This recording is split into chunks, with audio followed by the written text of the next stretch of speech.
En aquest vídeo anem a repassar l'herència lligada al sexe.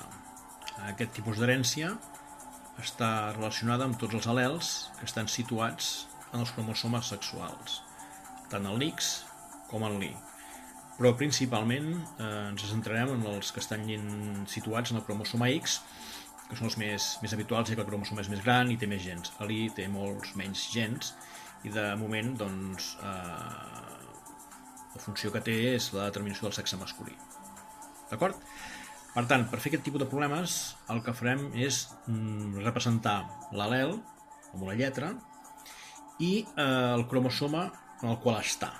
És a dir, per exemple, anem a suposar que anem a tractar una malaltia o un defecte en la visió, el daltonisme, que suposo que sabeu que consisteix en un defecte en la visió de certs tipus de colors o la confusió de colors, i que està relacionat amb un al·lel recessiu respecte al normal. I podríem representar-ho tal com ho tenim aquí. Anem a suposar una parella, un noi, que té els seus dos cromosomes que defineixen el seu sexe, un cromosoma X i un cromosoma Y, i que anem a suposar que es creua amb una noia que té els dos cromosomes que la defineixen. Un cromosoma té l'al·lel normal, no hi posarem res, i l'altre cromosoma té l'al·lel defectuós del daltonisme, és a dir, aquest al·lel d'aquí, d'acord, doncs determina una visió incorrecta o confusió de certs tipus de colors. Normalment és vermell i verd. Doncs bé, anem a veure com s'hereden aquests al·lels i quin resultat té això en la possible descendència d'aquesta parella. D'acord?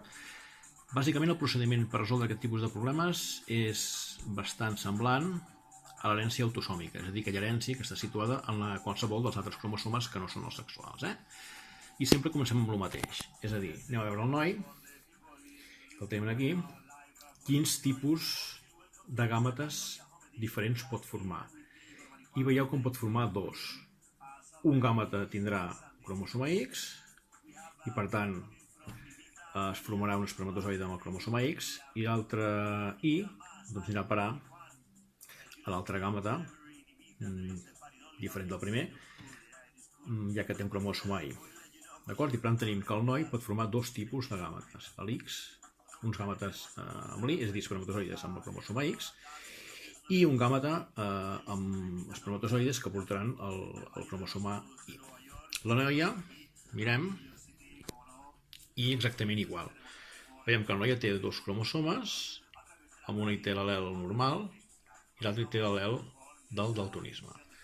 Quan aquesta noia formi els seus òvuls, doncs un cromosoma X anirà cap a un tipus d'òvuls, anem a suposar que és aquest, i l'altre anirà cap a la formació d'un altre tipus d'òvuls.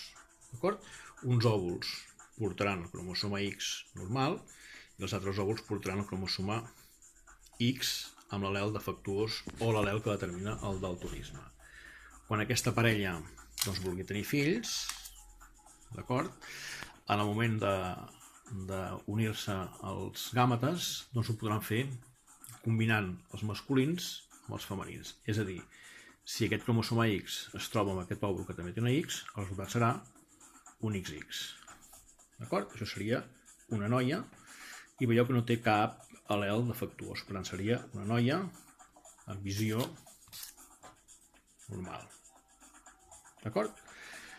Aquest X, o aquest espermatozoide X, guanya la carrera i es troba amb aquest òvul que porta el cromosoma X amb l'al·lel defectuós. La combinació seria aquesta que veieu aquí. D'acord? Amb la qual tenim que, com que aquest és el normal que domina sobre l'al·lel del daltonisme, aquesta noia té visió normal i ella no notaria absolutament res des del punt de vista del fenotip. D'acord? Però en els seus gens hi té l'al·lel defectuós. En aquest cas aquí es diu que és una noia normal, igual que l'anterior de visió, però porta l'al·lel del daltonisme. Per tant es diu que és una noia, en aquest cas d'aquí, normal, en quant a visió, portadora. D'acord? Veiem que ara han sortit ja les dues noies amb les seves possibles característiques en funció del que toqui. Podria passar que el cromosoma Y fos el que s'unís amb aquest cromosoma X d'aquí, el qual tindríem un noi cromosoma X, cromosoma Y, i que veieu que doncs bé, no té cap problema de visió, per tant seria un noi de visió normal. Ens queda una combinació, que seria que el cromosoma Y es combinés amb un òvul, en aquell moment que estés madurat, que portés l'al·lel del daltonisme. En aquest cas d'aquí, la combinació seria aquesta. Com que és una noia degut a que té l'al·lel defectuós i el cromosoma Y no porta l'al·lel normal, d'acord? El cromosoma X amb el D s'expressa, el qual vol dir que no té un altre al·lel que sigui numèric i que el pugui anul·lar en aquest d'aquí, perquè l'I és diferent, té gens diferents. D'acord? En el cas d'aquí doncs, tindríem un noi que tindria la visió defectuosa dels colors, seria un noi daltònic. Ens mirem una miqueta les proporcions i veurem que 3/4 parts de la descendència tindria visió normal, 1/4 part tindria visió daltònica, i si ens fixem en els sexes, que és la clau d'aquests problemes, veuríem que totes les noies tenen visió normal, malgrat que una sigui portadora, però fenotípicament no tenen cap problema de visió, les noies. En canvi, els nois, automàticament, el 50% seran de visió normal, i podem assegurar que els nois de visió normal mai seran portadors, perquè aquest és el cromosoma X correcte i l'altre que té és l'Y, i per tant es quedaria així. I en canvi l'altre noi ha rebut el cromosoma definitori del seu sexe, que és l'Y del pare, sempre vindrà del pare, i ha rebut el cromosoma defectuós del daltonisme de la mare, perquè recordeu que la mare era portadora. D'acord? I per tant, en aquest cas d'aquí, li ha passat aquest cromosoma defectuós. Això donarà lloc a un noi, per la combinació de cromosomes, però si mirem els al·lels, doncs donarà lloc a un noi daltònic. En el qual tenim, ja acabant de resumir, totes les noies de visió normal i la meitat dels nois seran daltònics.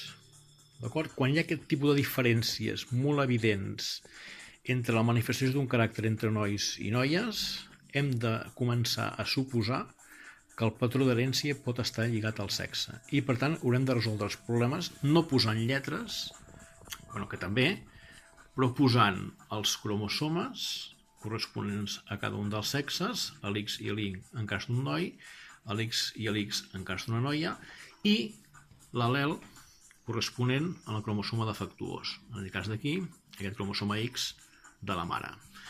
En el cas d'aquí, el pare era normal, la mare era normal però portadora, i quan aquests dos tinguin descendència, doncs si tenen noies no hi haurà cap problema, s'asseguren que totes són sanes, però si són nois tindran un 50% de possibilitats de ser daltònics. Dels nois, el 50% dels nois podran ser daltònics i el 50% dels nois seran normals. Aquest és el típic patró d'herència, i per tant, en cada un dels problemes, si veieu que hi ha diferències evidents en la manifestació de certs caràcters entre els sexes, en aquest cas aquí masculí i femení, hem de començar a suposar que hi hagi algun problema d'herència lligada al sexe, és a dir, herència lligada a gens o variants de gens, és a dir, al·lels situats en els cromosomes sexuals. I tots aquests problemes també es solucionen d'aquesta manera. D'acord? Posant els cromosomes de cada sexe, posant els al·lels en cada cromosoma de cada sexe. Normalment al normal no es posa res, i se suposa que si no hi ha res, doncs és normal. I veure quin és el tipus de relació de dominància. En aquest cas d'aquí, el normal domina sobre el D petita, i per tant, doncs, aquesta mare d'aquí era portadora, que se'n diu portadora asimptomàtica o portadora, però de visió normal, igual que aquesta filla d'aquí. D'acord? Per tant, la mare el que fa és possibilitar que els nois puguin manifestar la malaltia, les noies no, les noies siguin portadores. Òbviament aquesta noia, quan tingui descendència, si la té amb un home normal, es trobarà amb el mateix cas que la seva mare. D'acord? Alguns dels seus fills, concretament el 50% dels nois, podran ser daltònics, i el 50% de les noies podran ser portadores. D'acord? A partir d'aquí hi ha variants sobre el tema, però el patró d'herència es fa d'aquesta manera. D'acord?